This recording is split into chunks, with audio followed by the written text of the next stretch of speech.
So far as the ultimate goal is concerned, I think none of us need have any apprehensions. None of us need have any doubt. But my fear, which I must express clearly, is this. Our difficulty, as I said, is not about the ultimate future. Our difficulty is how to make the heterogeneous mess that we have today take a decision in common and march in a cooperative way on that road which is bound to lead us to unity. Our difficulty is not with regard to the ultimate. Our difficulty is with regard to the beginning.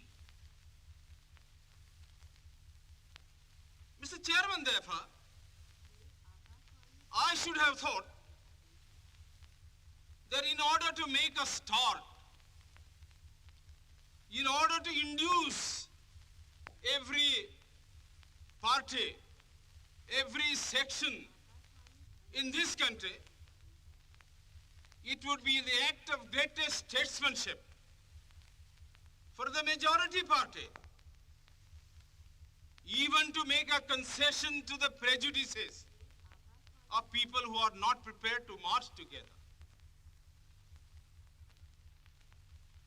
And it is for that I propose to make this appeal.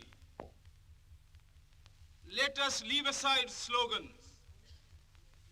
Let us leave aside words which frighten people. Let us even make concession to the prejudices of our opponents. Bring them in so that they may willingly join with us on marching upon that road, which, as I said, if we walk long enough, must necessarily lead us to unity. And if I, therefore, from this place, support Dr. Jaikar's amendment, it is because I want all of us to realize that whether we are right or wrong, whether the position that we take is consonance with our legal rights, whether that accords with the statement of May 16th or December 16th, leave all that aside. This is too big a question to be reduced to the position of mere legality. It is not a legal question. I say leave aside all these considerations and make some attempt whereby those who are not prepared to come will come. Let us make it possible for them to come. That is my appeal. In the course of the debate that took place, there were two questions which were raised, and which struck me so well that I took the trouble of taking them down on a note paper. The one question was, it was asked, I think, by my friend, the Prime Minister of Bihar, who spoke yesterday in this assembly. He said, how can this resolution prevent the League from coming into the Constituent Assembly?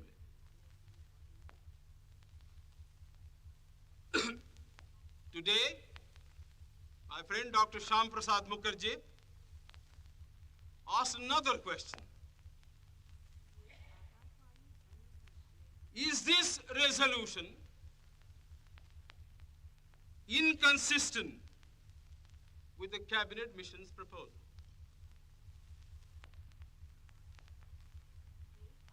Now, sir, I think they were very important questions.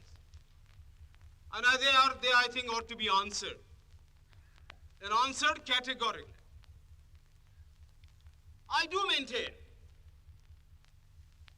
that this resolution, whether it is intended to bring about the result or not, whether it is the result of cold calculation, or whether whether it is a mere matter of accident, is bound to have the result of keeping the Muslim League out.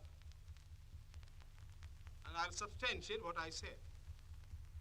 Sir, I invite your attention to paragraph 3 in the resolution, which I think is very significant and very important. Paragraph 3 envisages the future constitution of India. I do not know what is the intention of the mover of the resolution, but I take it that it is a sort of, after this resolution is passed, it will act as a sort of a directive to the Constituent Assembly to frame the Constitution in terms of paragraph 3 of the resolution. What does paragraph 3 speak of? Paragraph 3 says that in this country there shall be two different sets of polity. One at the bottom, the autonomous provinces or the states, or such other areas as care to join a united India. These autonomous units will have full powers. They will have also residuary powers. At the top and over the provincial units, there will be a union government having certain subjects for legislation, for execution, and for administration. Sir, as I read this part of the resolution, I do not find any reference to the idea of grouping an intermediary structure between the union on the one hand and the provinces on the other. Now, reading this paragraph in the light of the cabinet mission's statement, or reading it even in the light of the resolution passed by the Congress at its Vardha session, I must confess that I am a great deal surprised at the absence of any reference to the idea of the grouping of the provinces. So far as I am personally concerned, I do not like the idea of grouping. I like a strong, united center, much stronger than the center we had created under the Government of India Act of 1935. But sir, these opinions, these wishes have no bearing on the situation at all. We have traveled a long road.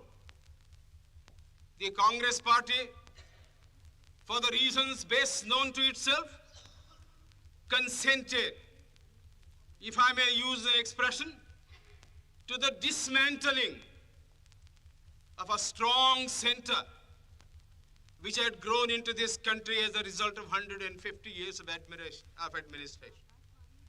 and which I must say was to me a matter of great admiration and respect.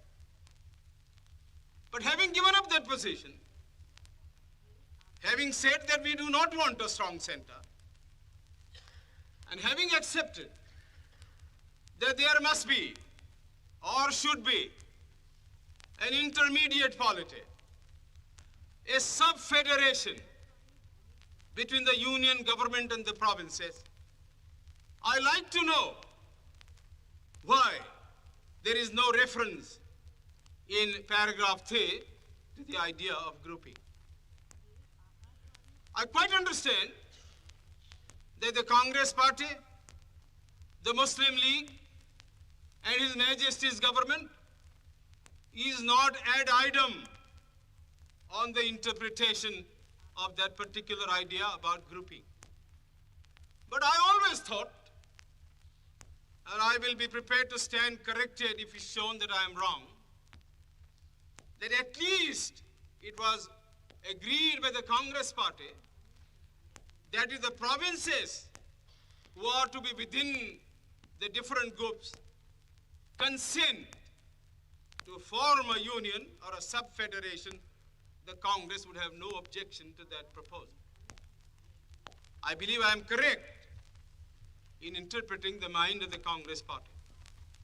So the question that I ask is this: why did not the mover of this resolution make reference to the idea of having a union of the provinces or a group of provinces on the terms on which he and his party was prepared to accept? Why is the idea of union completely effaced from this resolution? I find no answer.